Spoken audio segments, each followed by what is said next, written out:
नमस्कार विद्यार्थी मित्रांनो, आज आपण इयत्ता 9वी गणित भाग 1 मधील चॅप्टर नंबर 2 रियल नंबर्सला सुरुवात करणार आहोत. विद्यार्थी मित्रांनो, अजूनही आपण मॅथ्स सारथी या चॅनलला सबस्क्राईब केलं नसेल तर नक्की सबस्क्राईब करा आणि हा व्हिडिओ शेवटपर्यंत अभ्यासा. रियल नंबर्स या चॅप्टरला प्रत्यक्षात सुरुवात करण्यापूर्वी इयत्ता 8वी मधील काही कन्सेप्ट आणि इयत्ता 9वीच्या गणित भाग 1 मधील सेट्स या चॅप्टरमधील काही कन्सेप्ट आपण या ठिकाणी रिकॉल करणार आहोत आणि त्या कन्सेप्ट्स असणार आहेत सेट्स ऑफ नंबर्स म्हणजे संख्यांचे संच. विद्यार्थी मित्रांनो, पाठीमागच्या प्रकरणामध्ये आपण संख्यांचे विविध संच अभ्यासलेले आहेत, संचांचे प्रकार अभ्यासलेले आहेत, संचांवरील क्रिया अभ्यासलेल्या आहेत. त्यातील काही घटक आपण या ठिकाणी रिकॉल म्हणजे त्यांची उजळणी करणार आहोत. First set is set of real numbers. Set of real numbers is always denoted by capital N and the element of set N is 1, 2, 3, 4 and so on. म्हणजे नैसर्गिक संख्यांचा संच हा नेहमी कॅपिटल N या इंग्रजी अक्षराने दर्शवला जातो. तर यामधील घटक आहेत 1, 2, 3, 4 अनंतापर्यंत.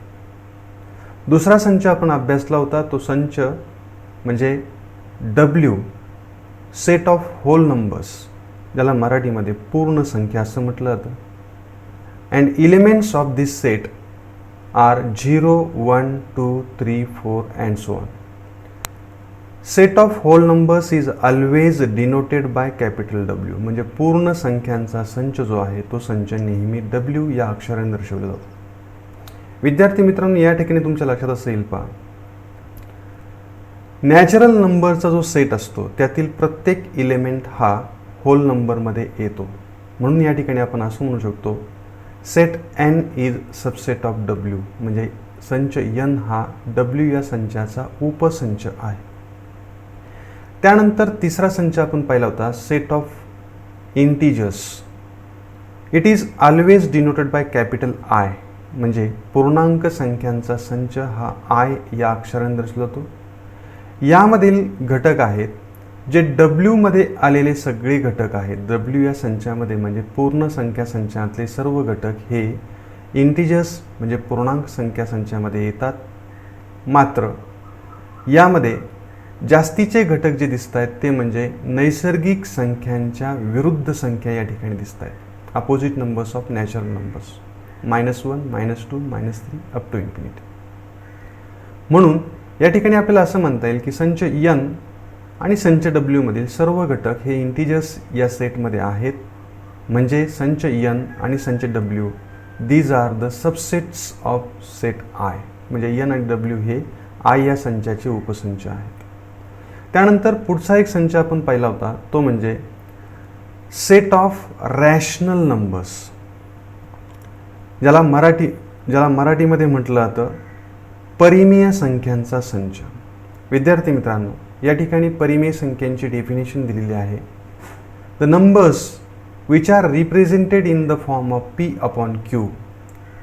P and Q are the elements of set I, that means integers, and Q is never 0.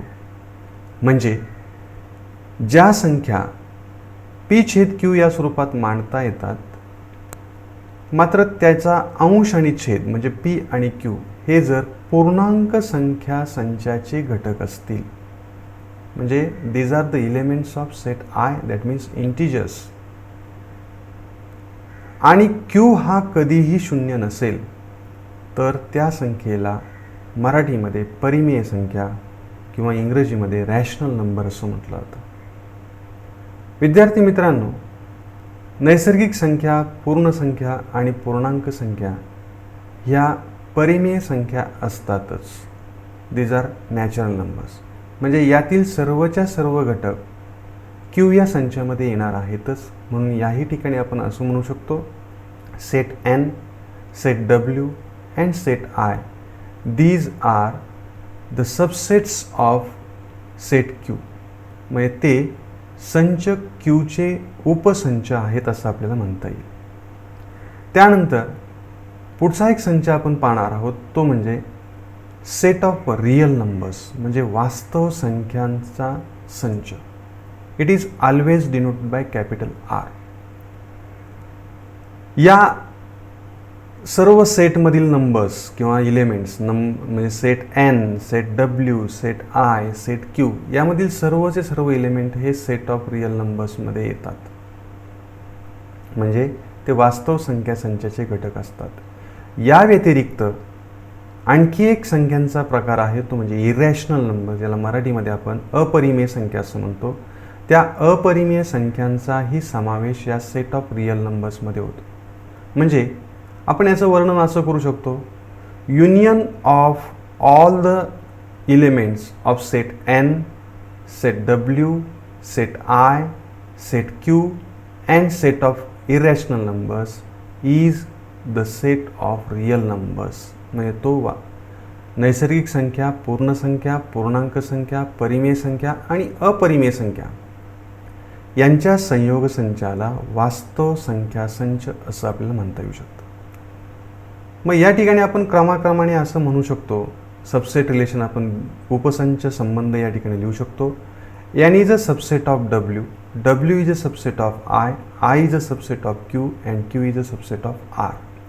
म्हणजे एनमधील सर्व घटक डब्ल्यूमध्ये आहेत, डब्ल्यूमधील सर्व घटक आयमध्ये आहेत, आयमधील सर्व घटक क्यू या संचामध्ये आहेत आणि क्यूमधील सर्वचे सर्व घटक आर या संचामध्ये आहेत. म्हणजे this is the subset relation between N, W, I, Q and R. आता विद्यार्थी मित्रांनो, यानंतर आपल्याला अत्यंत महत्त्वाचा आणि छोटासा एक मुद्दा पाहायचा आहे, कंपॅरिझन ऑफ रॅशनल नंबर्स, म्हणजे दोन संख्यांची, दोन परिमेय संख्यांची तुलना. आपण प्रत्यक्षात या ठिकाणी एक्झाम्पल पाहणार आहोत. कम्पेअर द फॉलोइंग नंबर्स, खालील संख्यांची तुलना करा.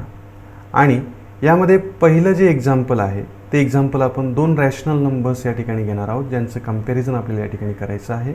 These numbers are 7/9 and 3/2. विद्यार्थी मित्रांनो, या दोन संख्यांच्यामध्ये कोणती संख्या मोठी आणि कोणती संख्या लहान आहे हे आपल्याला ओळखायचं आहे. आता केवळ निरीक्षणाने हे आपल्याला करता येऊ शकेल, परंतु चुकीचं निरीक्षण केलं असता आपलं उत्तर चुकीचंही निघू शकेल. आपल्याला असं वाटू शकेल की 7/9 अँड 3/2 या दोन रॅशनल नंबरमध्ये ज्या संख्येचे अंश आणि छेद दोनही मोठे आहेत ती संख्या मोठी असेल, परंतु तसं नसतं. म्हणजे या ठिकाणी आपल्याला 7/9 हा रॅशनल नंबर मोठा वाटू शकतो. आपण ते पुढे चेक करणार आहोत तो मोठा आहे की लहान आहे. मग चेकिंगची मेथड नेमकी कोणती आहे, तर या दोन नंबरमध्ये आपल्याला कंपॅरिझन करायचं आहे, म्हणून आपण पहिल्या स्टेपमध्ये लिहिणार आहोत 7/9 अँड 3/2. आता विद्यार्थी मित्रांनो, या दोन नंबरमध्ये आपण क्रॉस मल्टिप्लिकेशन करणार आहोत. म्हणजे पहिल्या संख्येचा न्यूमरेटर आणि दुसऱ्या संख्येचा डिनॉमिनेटर म्हणजे 7 आणि 2 यांचा प्रॉडक्ट आपण या ठिकाणी पहिल्यांदा घेणार आहोत. म्हणजे दोघांचा गुणाकार घेणार आहोत. म्हणजे 7 गुणिले 2 बरोबर 14. 7 × 2 = 14. पहिला गुणाकार हा नेहमी हाच लिहायचा आहे, पहिला प्रॉडक्ट हाच घ्यायचा आहे. Second product is 3 × 9 that means 27. आता हे जे दोन प्रॉडक्ट आलेले आहेत 14 आणि 27, in these two products 27 is greater than 14. therefore we can write 14 is less than 27 or 27 is greater than 14. First product is smaller than second product. Therefore we can say that first rational number is smaller than second rational number. हे जे sign आहे तेच sign आपण या ठिकाणी घ्यायचं आहे. फक्त या उदाहरणामध्ये एक काळजी घ्यायची आहे की ज्या दोन अपूर्णांकांची, ज्या दोन रॅशनल नंबरची आपण या ठिकाणी तुलना करत आहोत, त्याच्यातील पहिल्या अपूर्णांकाचा, पहिल्या रॅशनल नंबरचा अंश आणि दुसऱ्याचा छेद यांचाच गुणाकार सुरुवातीला लिहायचा आहे. हा गुणाकार आधी लिहिलात तर आपलं उत्तर इनव्हर्स होईल किंवा चुकेल. एक एक्झाम्पल आणखी आपण या ठिकाणी घेऊयात. 7/9 इट इज लेस दॅन 3/2 हेच आपण या ठिकाणी घेतलेलं आहे. आता सेकंड एक्झाम्पल आपण पाहूयात. मायनस और -11/3 अँड -13/2. आता जी मेथड आपण या ठिकाणी वापरलेली आहे तीच या ठिकाणी वापरायची आहे. फर्स्ट प्रॉडक्ट इज -11 इंटू 2, म्हणजे ऋण 11 आणि 2 यांचा गुणाकार आपण या ठिकाणी घेऊयात.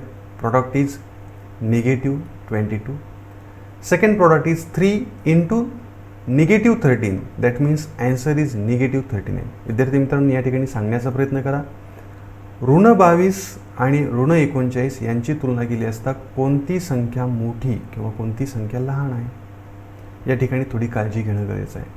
कदाचित आपल्याला असं वाटू शकेल की ऋण 39 मोठे आहेत, परंतु विद्यार्थी मित्रांनो, मागच्या उदाहरणामध्ये किंवा मागच्या एका चॅप्टरमध्ये मॅथ सेकंडच्या चॅप्टरमध्ये आपण पाहिलेलं आहे, संख्या रेषेवरती जी संख्या डावीकडे असते ती लहान असते.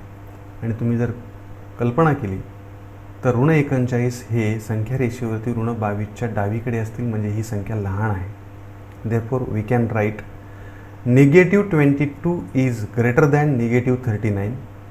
Therefore that means first rational number is greater than second rational number. हेच चिन्ह आपण या दोघांच्या मध्ये ठेवणार आहोत. -11/3 इज ग्रेटर दॅन -13/2.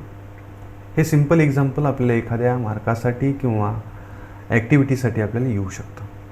त्यानंतर properties of rational numbers. If A, B and C are rational numbers, then first property is commutative property. इथे आपण दोनही प्रकारच्या प्रॉपर्टीज अभ्यासणार आहोत, ॲडिशनच्या आणि मल्टिप्लिकेशनच्या, म्हणजे गुणाकाराच्या आणि बेरजेच्याही प्रॉपर्टी आपण या ठिकाणी अभ्यासणार आहोत.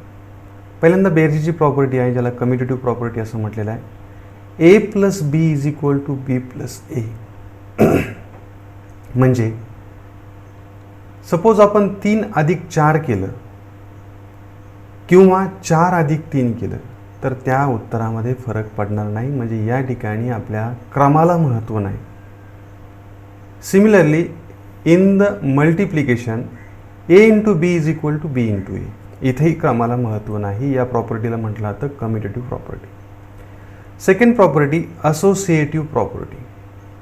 जर आपल्याला 3 संख्यांची बेरीज करायची असेल तर पहिल्या 2 संख्यांची बेरीज करून त्यामध्ये तिसरी संख्या मिळवली तर येणारं उत्तर हे त्या 3 संख्यांपैकी दुसऱ्या आणि तिसऱ्या संख्येच्या बेरजेमध्ये पहिली संख्या मिळवली तर येणारं उत्तर हे पहिल्या उत्तराइतकंच असणार आहे. म्हणजे या ठिकाणी कोणत्या 2 संख्यांची तुम्ही आधी बेरीज करून त्यामध्ये तिसरी संख्या मिळवताय यालाही इथं महत्त्व नाही. सेम मल्टिप्लिकेशनच्या बाबतीमध्ये असणार आहे. In bracket A × B bracket complete into C is equal to A in bracket B × C. म्हणजे 3 संख्यांचा गुणाकार करताना कोणत्या 2 संख्यांचा गुणाकार करून त्याला तिसऱ्या संख्येने येणाऱ्या उत्तराला गुणलं तरी उत्तरामध्ये फरक पडणार नाही. Third property is identity. A + 0 और 0 + A = A. म्हणजे बेरजेसाठी प्रत्येक संख्येसाठी 0 हा असा नंबर असतो की तो एखाद्या संख्येमध्ये मिळवला असता तीच संख्या आपल्याला उत्तर म्हणून मिळते. मात्र गुणाकाराच्या बाबतीमध्ये तीच संख्या उत्तर म्हणून मिळण्यासाठी आपल्याला त्या संख्येला 1 ने गुणावं लागेल. म्हणून या ठिकाणी आपल्याला असं म्हणावं लागेल A × 1 or 1 × A = A. This property is called as identity. Now inverse. प्रत्येक संख्या A साठी निगेटिव्ह A ही अशी संख्या असते की दोघांची बेरीज केल्यानंतर उत्तर हे 0 येतं. म्हणून A ला किंवा निगेटिव्ह A ला A चा इनव्हर्स असं म्हटलं जातं, ॲडिटिव्ह इनव्हर्स असं म्हटलं जातं, म्हणजे बेरीज व्यस्त. एक्झाम्पल म्हणून घ्यायचं असेल तर 5 या संख्येचा बेरीज व्यस्त आहे -5. म्हणजे ॲडिटिव्ह इनव्हर्स ऑफ 5 इज -5, कारण दोघांची बेरीज 0 येते. त्याच पद्धतीनं गुणाकारासाठी मल्टिप्लिकेटिव्ह इनव्हर्स जो असतो, प्रत्येक संख्येसाठी मल्टिप्लिकेटिव्ह इनव्हर्स असतो. म्हणजे A या संख्येसाठी त्याचा मल्टिप्लिकेटिव्ह इनव्हर्स आहे 1/A. आता या दोघांचा जर आपण गुणाकार केला तर तो गुणाकार हा नेहमी 1 येणार आहे. म्हणजे एचा मल्टिप्लिकेटिव्ह इन्व्हर्स आहे 1/a.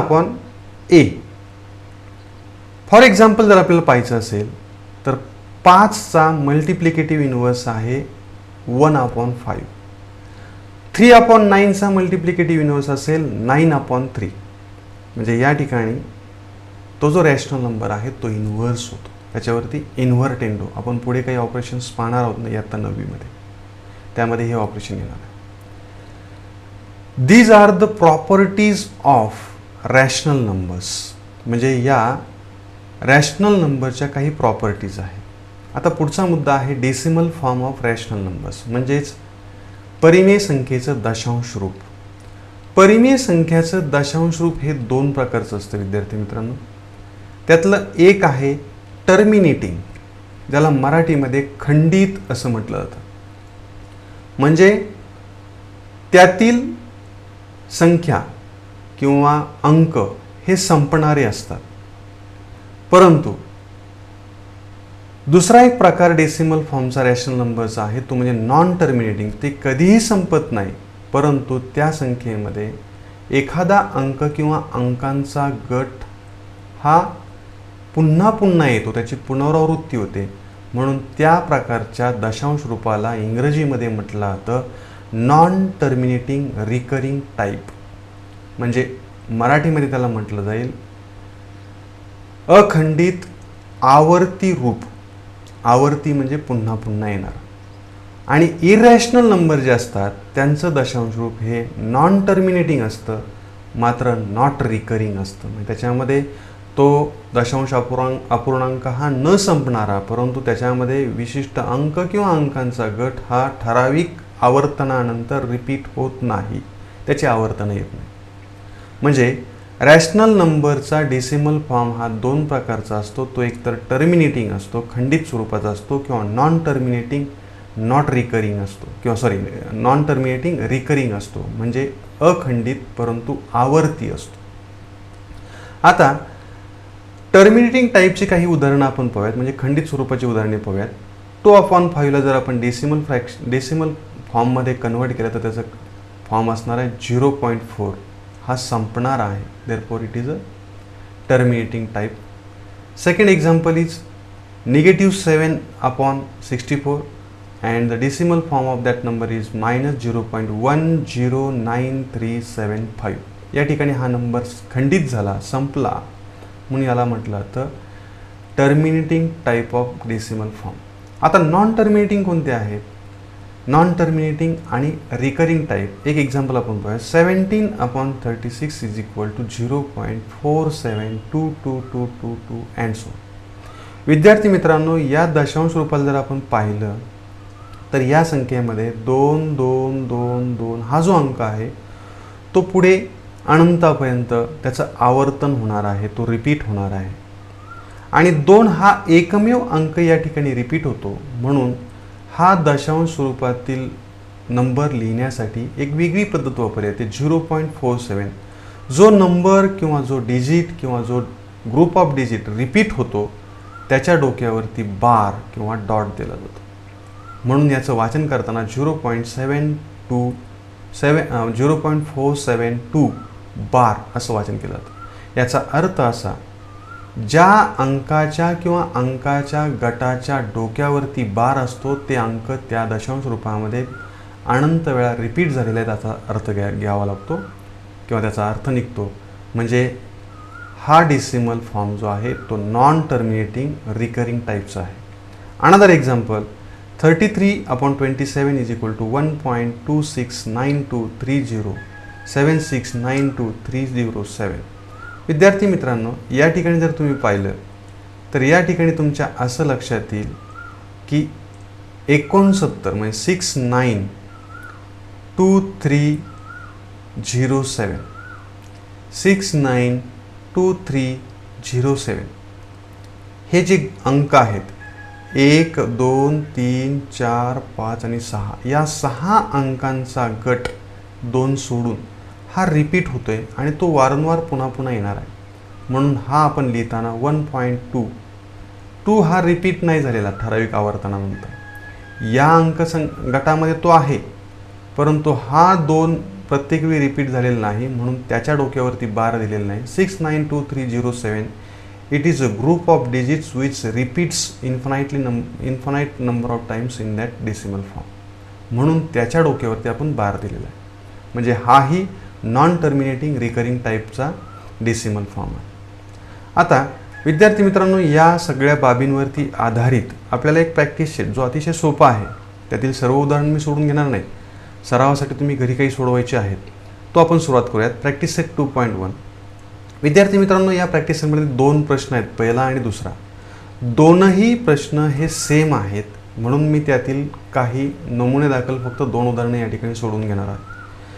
First question is classify the decimal form of the given rational numbers into terminating and non terminating recurring type. हा एक पहिला प्रश्न आहे. आणि दुसरा प्रश्न आहे represent the following rational numbers into its decimal form. म्हणजे खालील परिमेय संख्या ह्या दशांश रूपातल्या, आणि हा जो प्रश्न आहे की खालील संख्यांचे दशांश रूपावरून टर्मिनेटिंग आणि नॉन टर्मिनेटिंग रिकरिंग टाईप म्हणजे खंडित आणि अखंडित आवर्ती या 2 प्रकारांमध्ये वर्गीकरण करा. दोनही प्रश्नांमध्ये आपल्याला डेसिमल फॉर्म शोधायचा आहे, म्हणून दुसरा प्रश्न मी या ठिकाणी घेतलेला नाही, तो सेम प्रश्न क्रमांक 1 सारखाच आहे. आता यातलं पहिलं एक्झाम्पल आपण पाहूयात. 29/16. विद्यार्थी मित्रांनो, 29/16 या रॅशनल नंबरचा डेसिमल फॉर्म हा टर्मिनेटिंग आहे की नॉन टर्मिनेटिंग आहे ते आपल्याला सांगायचं आहे. पण त्यासाठी आपल्याला 29/16 हा नंबर डेसिमल फॉर्ममध्ये म्हणजे दशांश रूपामध्ये लिहावा लागेल. आणि त्यासाठी आपल्याला 29ला 16ने डिव्हाइड करावं लागेल. म्हणजे 29ला आपल्याला 16ने डिव्हाइड करायचं आहे. विद्यार्थी मित्रांनो, पारंपरिक ट्रॅडिशनल मेथडने आपण या ठिकाणी डिव्हिजन करूयात. भागाकार करण्यासाठी आपल्याला 16ने भागायचं आहे, म्हणून 16चा टेबल पाठ असणं गरजेचं आहे. पाठ नसेल तर या ठिकाणी मी तो लिहून घेतो. 16 × 16, 16 × 2 = 32 अप टू 160 पर्यंत या ठिकाणी लिहिलेलं आहे. विद्यार्थी मित्रांनो, 29ला आपल्याला 16ने भागायचं आहे. आणि जोपर्यंत एखादा अंकांचा गट रिपीट होत नाही किंवा भागाकार डिव्हिजन जोपर्यंत टर्मिनेट होत नाही म्हणजे ती खंडित होत नाही तोपर्यंत आपण हा भागाकार करणार आहोत. मग या ठिकाणी 29ला आपण पहिल्यांदा 16ने भाग देऊयात. मग 29पेक्षा लहान संख्या आहे या टेबलमध्ये 16, म्हणून 16 × 16 म्हणजे या ठिकाणी आपण 16 नेणार, इथे 16 × 16 नेणार आणि 29मधून आपण 16 वजा करणार. जर आपण 29मधून 16 वजा केले तर उत्तर असणार आहे आपलं 13. आता मात्र 13ला 16ने भाग जात नाही, आपली संख्या 29 होती. आपल्याला हा भागाकार टर्मिनेट होईपर्यंत करायचा आहे, म्हणून आपल्याला पुढे भागाकाराची प्रक्रिया करायची आहे. परंतु 29 या संख्येमध्ये पुढे अंक नसल्यामुळे आपण ती संख्या दशांश चिन्ह देऊन पुढे अनेक शून्य आपण मांडू शकतो. इथे मी 4 शून्य उदाहरणादाखल मांडलेत. यातला 1 शून्य आपण खाली घेऊयात. पण तो खाली घेतल्यानंतर इथे दशांश चिन्ह असल्यामुळे या ठिकाणी पुढचा भागाकार लिहिताना क्वेश्चनमध्ये डिजिट लिहिताना या ठिकाणी आपण दशांश चिन्ह देणार. आता या ठिकाणी 130 ही संख्या झाली. 130पेक्षा लहान संख्या आहे 112. म्हणजे या ठिकाणी आपण इथे 130पेक्षा लहान संख्या आहे 128. 16 8 16 8 = 128 म्हणजे 16 8 आपण इथं 1.8 घेतला, इथं 128 लिहिले. या दोघांचं सबट्रॅक्शन येणार आहे 2. आता दशांश चिन्ह दिलेलं आहे, पुन्हा देण्याची आवश्यकता नाही. 1 0 पुन्हा आपण खाली घेऊयात, 20 आला. 16 1 = 16 या ठिकाणी 16 वजा केले, 4 शिल्लक राहिले. पुन्हा 1 0 आपण घेतला. या ठिकाणी जर पुन्हा 1 0 घेतला आपण तर 40 होतील. आणि मग 16 2 = 32. मग या ठिकाणी दोघांची वजाबाकी 8 येईल. पुन्हा 1 0 आपण वरून घेऊयात. आता 16 5 = 80 या ठिकाणी आपण 80 लिहिणार. या ठिकाणी 5 घेतला आणि या दोघांचं सबट्रॅक्शन 0 आलं. That means remainder is 0. आता या ठिकाणी बाकी शून्य आली, याचा अर्थ हा भागाकार खंडित झाला, भागाकार संपला. म्हणून 29/16 या रॅशनल नंबरचं डेसिमल फॉर्म आहे 1.8125 and this form is a terminating type. Therefore we can write answer the decimal form is terminating. म्हणजे याचं दशांश रूप हे खंडित स्वरूपाचं आहे. आणखी एक एक्झाम्पल आपण या ठिकाणी पाहूयात. 64/11. मुद्दाम सोपं उदाहरण या ठिकाणी मी घेतलेलं आहे जे पुस्तकाव्यतिरिक्त आहे आपल्याला समजावं म्हणून. 64/11चा डेसिमल फॉर्म हा टर्मिनेटिंग आहे की नॉन टर्मिनेटिंग रिकरिंग टाईपचा आहे ते पाहण्यासाठी आपल्याला याचा डेसिमल फॉर्म शोधावा लागेल. त्यासाठी पुन्हा हीच कृती आपल्याला करायची. या ठिकाणी 64ला 11ने डिवाईड करायचं. आता मांडणी करून घेतलेली आहे. 11 5s are 55 या ठिकाणी ते लिहून घेतलं. या दोघांचं सबट्रॅक्शन येणार आहे 9. आता मात्र वरून 0 घ्यायचा आहे, परंतु या ठिकाणी डेसिमल पॉईंट आला म्हणून या ठिकाणी आपण डेसिमल पॉईंट देणार आहोत. या ठिकाणी एक 0 घेऊयात. 11 8s are 88, परंतु या ठिकाणी दशांश चिन्ह देऊन आपण तो 8 लिहिलेला आहे. या दोघांचं सबट्रॅक्शन असणार आहे 2. पुन्हा एक 0 आपण घेतला. त्यानंतर 11 1s are 11 म्हणजे इथे 1 इथे 11, दोघांचं सबट्रॅक्शन येईल 9. त्यानंतर पुन्हा एक 0 आपण घेतला. 11 8s are 88 म्हणून या ठिकाणी 8 येईल, या ठिकाणी 88 येईल. भागाकार आपल्याला सर्वांनी सोपे आहेत. आपण आता 4थीपासून शिकत आलेलो आहोत. तीच क्रिया आपण या ठिकाणी करतोय. पुन्हा या दोघांचं सबट्रॅक्शन असणार आहे 2. पुन्हा एक वरून 0 आपण घेतला. 11 1s are 11 या ठिकाणी 1 या ठिकाणी 11. पुन्हा या ठिकाणी दोघांचं सबट्रॅक्शन येणार आहे 9. आता विद्यार्थी मित्रांनो तुमच्या एक लक्षात येणार आहे की या ठिकाणी प्रत्येक वेळी रिमाइंडर एकतर 9 येतोय किंवा 2 येतोय, 9 येतोय किंवा 2 येतोय. हे रिपिटेशन सुरू झालं. म्हणजे आपण हा भागाकार कितीही वेळा केला तरी हा संपणार नाही आहे. म्हणजे या ठिकाणी आपण आणि अंक जे आहेत क्वोशंटमधले भागाकारामधले तेही रिपीट होणार आहेत. 81 81 81 अँड सो ऑन. म्हणून मी या ठिकाणी वरती लिहिणार आहे अँड सो ऑन. म्हणजे याचा डेसिमल फॉर्म आहे 64/11 is equal to 5.818181 and so on. That means we can write 5.81 bar. याचा अर्थ असा आहे की 8 आणि 1 हे 2 डिजिट रिपीट होत आहेत म्हणून त्यांच्या डोक्यावरती बार आलेला आहे. मग हा जो डेसिमल फॉर्म आहे हा कोणत्या प्रकारचा आहे तर it is a non terminating recurring type. The decimal form is non terminating recurring type. यामध्ये अनेक विद्यार्थी आहेत, अनेक एक्झाम्पल्स आहेत विद्यार्थी मित्रांनो. याचा तुम्ही घरी सराव करा आणि तुम्ही उत्तरं लिहा whether it is a terminating or it is a non terminating recurring type. हे तुम्ही घरी सरावासाठी सोडवू शकता. या प्रॅक्टिस सेटमध्ये तिसरा क्वेश्चन हा अत्यंत महत्त्वाचा आहे. जो प्रश्न ज्याच्यावरती उदाहरण आपल्याला 100% परीक्षेला येतं ते म्हणजे write the following rational numbers in P/Q form. परंतु अतिशय सोपा आहे. आता विद्यार्थी मित्रांनो आधीच्या उदाहरणामध्ये आपण रॅशनल नंबर हा P/Q या फॉर्ममध्ये दिलेला होता, तो आपण डेसिमल फॉर्ममध्ये कन्वर्ट केला. आता आपल्याला त्याचं इन्व्हर्स करायचं आहे. आपल्याकडे डेसिमल फॉर्म असेल तो आपल्याला P/Q या फॉर्ममध्ये कन्वर्ट करायचा आहे. And first example is 3.17 bar. What is the meaning of 17 बार? याचा अर्थ असा आहे की 17 हा जो ग्रुप आहे तो ग्रुप या डेसिमल फॉर्ममध्ये रिपीट होणार आहे. म्हणजे ही संख्या आपण 3.171717 अनंतापर्यंत असं लिहू शकतो. म्हणून या संख्येला मी सुरुवातीला असं म्हणणार आहे let x is equal to 3.17 bar. That means x is equal to 3.171717 and so on. This is equation number 1. विद्यार्थी मित्रांनो समजावून घ्या, अतिशय सोपं आहे. 17च्या डोक्यावरती बार याचा अर्थ 17 या दशांश रूपामध्ये रिपीट होतोय गट, म्हणून या ठिकाणी आपण तो या स्वरूपात लिहिला. आता विद्यार्थी मित्रांनो या ठिकाणी आपलं ऑब्झर्वेशन निरीक्षण गरजेचं आहे.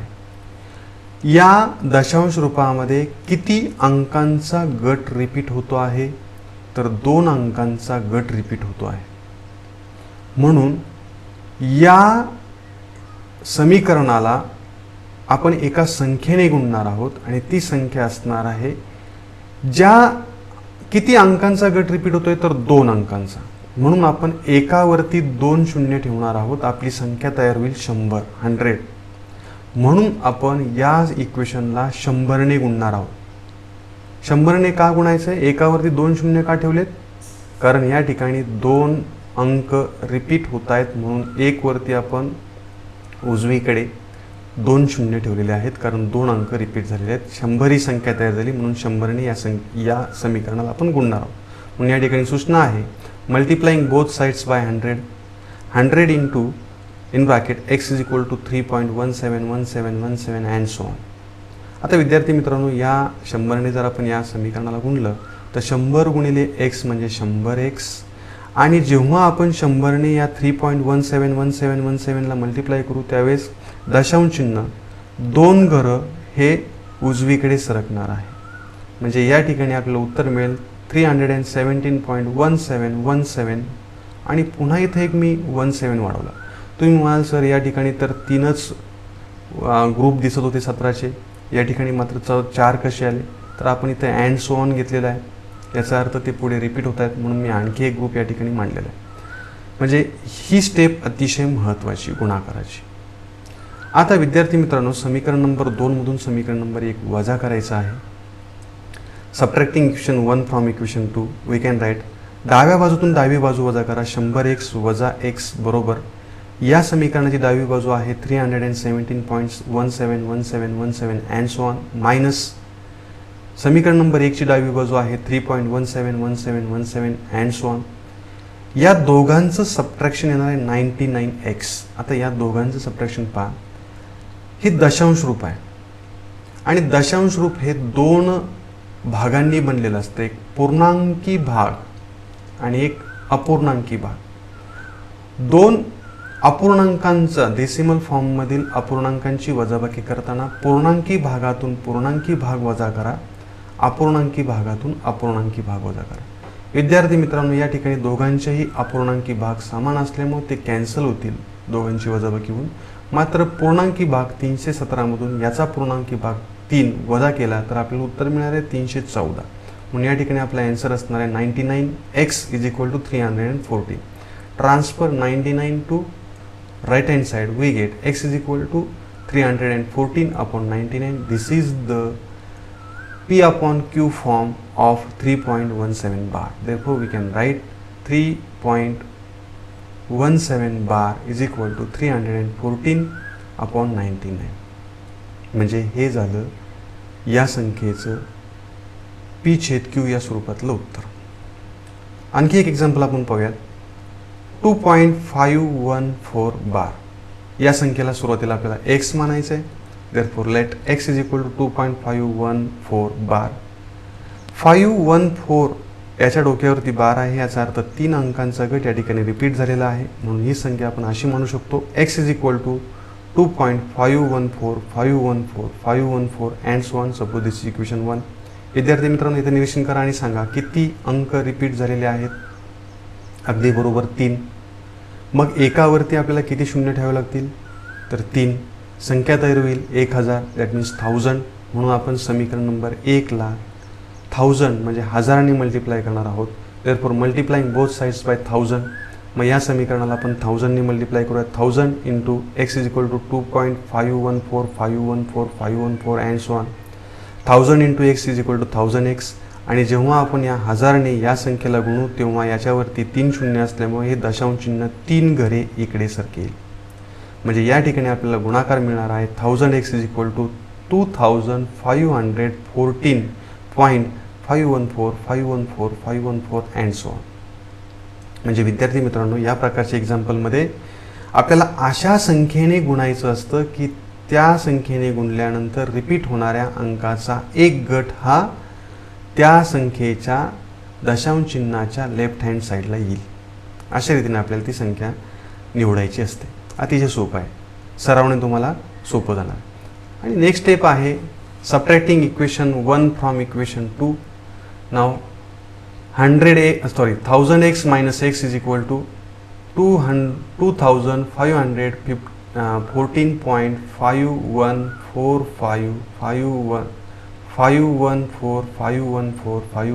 and so on minus 2.514 and so on. या ठिकाणी दोघांचं सबट्रॅक्शन असणार आहे 999x आणि इथे अपूर्णांकी भाग समान असल्यामुळे ते कॅन्सल होतील.